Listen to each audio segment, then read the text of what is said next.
Il y a des séparations d'aujourd'hui qui font mal, mais qui vous feront du bien demain. Aujourd'hui, tu t'es séparé, ça te fait mal, tu en pleures.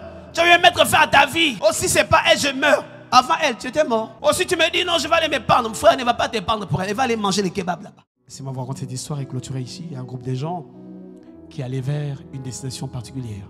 Un groupe de gens qui avaient une mission pour aller quelque part. Et ils ont pris leur navire et ils ont chargé ce navire. Waouh! À peine ils devaient quitter le bateau, un jeune homme leur dit: est-ce que je peux embarquer avec vous dans votre navire? Vous lui posez la question: tu vas où?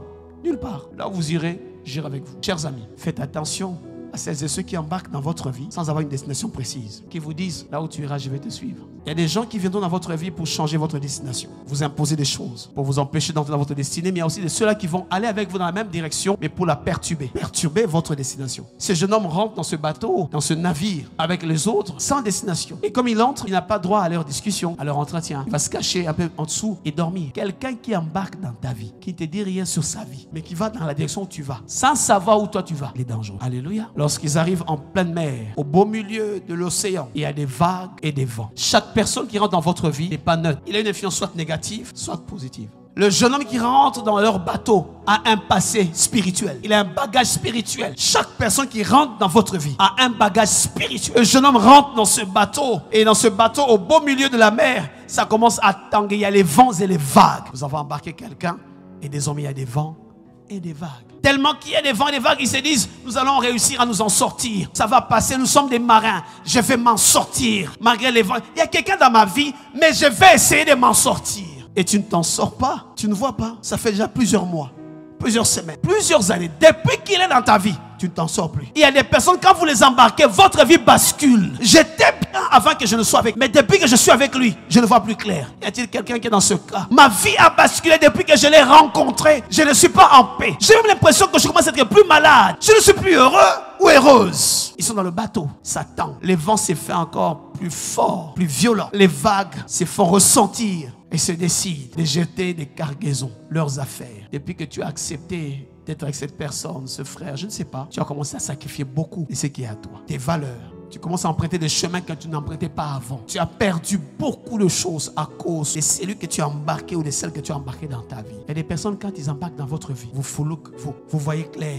Mais les autres, quand ils entrent dans votre vie, vous ne voyez plus clair. Et même Dieu a du mal, vous avez du mal à entendre Dieu. Ça peut vous rappeler Abraham et Lot. Lot qui veut dire voile. Mais laissez-moi terminer en disant, celui qu'ils ont accès dans leur navire n'avait pas une destination fixe. Ils ont jeté les cargaisons. Tout. Il ne restait que eux. Pensant que les vents, parce que les vents se faisaient assez forts, et l'eau entrait dans la barque et le bateau allait. Je vais dire à quelqu'un, l'eau commence à prendre dans ton navire. Ta vie commence à basculer petit à petit. Il est encore là. Et entre-temps, ce jeune homme qu'ils ont embarqué dort à la même heure. Toi, tu souffres. Vous êtes dans le même bateau, dans la même situation, mais lui, il est peinard. Pose-toi la question. C'est pas lui le problème. Alléluia. C'est pas lui le problème. Toi, tu galères, mais lui, ça lui dit rien. Il n'entend pas de cette oreille. Et ce jeune homme est dans ce bateau, il se couche à l'aise. Et ils finissent par dire, ok, on a tout mis et tout jeté dans l'océan. Mais les vents, c'est les vagues, se font encore de plus en plus forts. Mon frère, quand tu te rends compte que tu as tout fait et que ça ne marche pas, mais il y a quelqu'un dans ta vie qui est à l'aise, va vers lui. Et j'ai aimé ses amis ici. Avant que l'eau ne puisse remplir la vie, qu'on soit tous noyés, ils appellent le jeune homme. Mon frère, il faut venir. On est ici dans les vagues, on veut se noyer, toi tu ne fais absolument rien. Il va leur dire, c'est moi le problème. Jetez-moi à l'eau et tout va se calmer. Voyez-vous, chaque personne que vous prenez dans votre vie a un bagage spirituel. Il vient seul, tel que vous le voyez, mais il est accompagné. Lorsque Lot suit Abraham, ce que vous ne lisez peut-être pas, c'est qu'Abraham, en prenant Lot, Lot est venu aussi avec ses serviteurs. Moi j'ai pris seulement mon neveu, mais mon neveu amène ses ouvriers. Et ce sont ces ouvriers-là qui se battent plus tard avec les ouvriers d'Abraham. Et c'est ce qui va causer la séparation. Jette-moi à l'eau et ton bateau va rester calme. Mais je vais te jeter maintenant à l'eau au moment où j'ai déjà tout perdu. Pourvu que vous me jetez pour que vous sauviez votre vie. Je dois sauver ma vie. Quelqu'un doit me quitter. Je dois me séparer. Que les gens parlent ou pas. Je préfère arriver à ma destination sans cargaison, mais arriver. Je préfère même manchot, même en aller avec un pied cassé, que les gens se moquent de moi, mais j'arrive à ma destination. Je préfère aller au ciel manchot, n'est-ce pas, et de perdre ma vie pour quelque chose d'éphémère. Lorsqu'ils vont jeter Jonas, c'est de lui qu'il s'agit. Dans la mer, le vent se calme. Vous avez compris qu'il y avait une bataille invisible contre les innocents. Alléluia. Des batailles invisibles contre les innocents. Nous l'avons pris par pitié, mais on souffre. Même quand tu veux aider quelqu'un qui souffre, hein, pose la question à Dieu. Nous sommes pressés à prendre quelqu'un. Elle souffre, elle galère, je vais l'aider. Tu connais son bagage spirituel. Je ne dis pas qu'il ne faut pas exercer le don de l'hospitalité. Oh, maintenant on va checker. Tu passes quelqu'un au scanner. Aide-le un premier temps. Deuxième temps, mais réfléchis. C'est lorsqu'ils ont pris ce jeune homme dans le bateau était calme. Oui, ça n'a pas commencé à tanguer tout de suite. Mais quand on va en profondeur, là les problèmes commencent. Je disais très bien, un bagage spirituel pour chaque individu qui rentre dans ta vie, marié ou pas. Lorsque Dieu fait une promesse collective et que dans cette collectivité ou dans ce nombre, certains croient et d'autres ne croient pas. Ceux qui croient, Dieu allonge. Yes.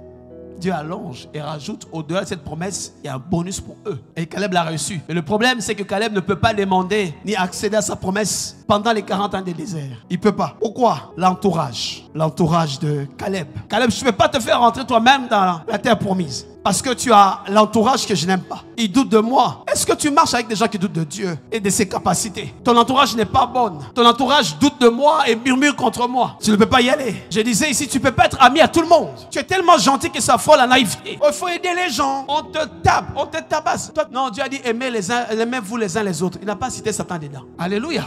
Satan n'est pas les uns les autres. Tu passes par des moments difficiles, la même histoire. Il te cause du tort. Va-t'en.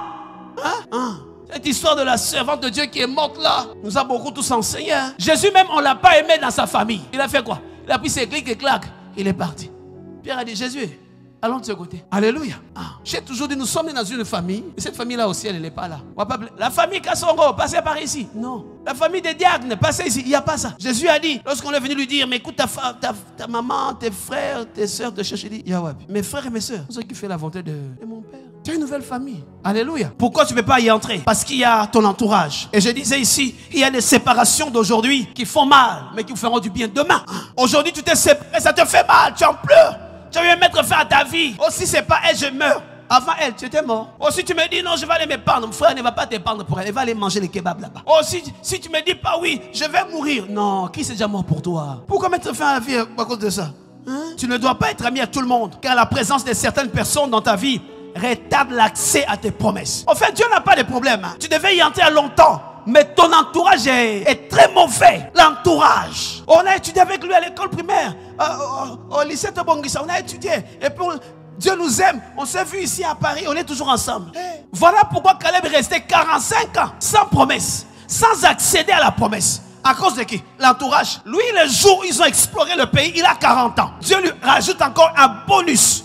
Il dit, petit, tu ne peux pas rentrer. Pourquoi? L'entourage, Caleb, Caleb, l'entourage est mauvais. Qui est autour de vous? L'entourage vous empêche d'entrer dans le Canaan. Caleb va rester 40 ans encore de plus dans le désert, malgré la promesse. Et lui, il ne peut pas revendiquer la promesse. Pourquoi? Il sait que l'entourage m'empêche d'accéder à la promesse. Parce qu'il savait cela. Une promesse qui est bloquée, retardée, à cause de la présence de ceux de l'association des critiqueurs, des douteurs. Tu critiques les hommes de Dieu, mais Dieu t'a appelé, non? Je sens l'appel de Dieu. Tu sens l'appel de Dieu? Attends, quand tu vas commencer aussi, on va te critiquer. Tous ici, on a l'appel de Dieu, mais on s'est fait amis de ceux qui critiquent les hommes de Dieu. Alors que nous-mêmes, nous sommes femmes de feu. Pose cette question à ton voisin. Est-ce que tu es seul? Ou tu es avec ceux qui défient Dieu et qui murmurent? Être seul sous-entend et pas avoir dans son entourage des personnes qui défient Dieu par leur manque de foi en sa parole concernant. Les hommes qui viennent te placer dans un système de doute qui t'empêche d'accéder à tes promesses. À toi, vraiment, grâce. Toi aussi, tu as prêché.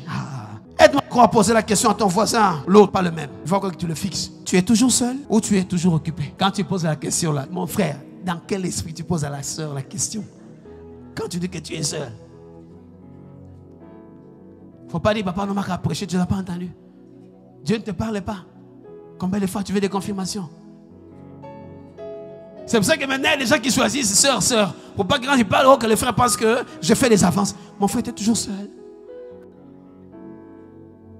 Vous savez, à Phil, on pose beaucoup de questions comme ça. Alors, désormais, je vais chercher la Chelsea, il n'y a pas quelqu'un à côté.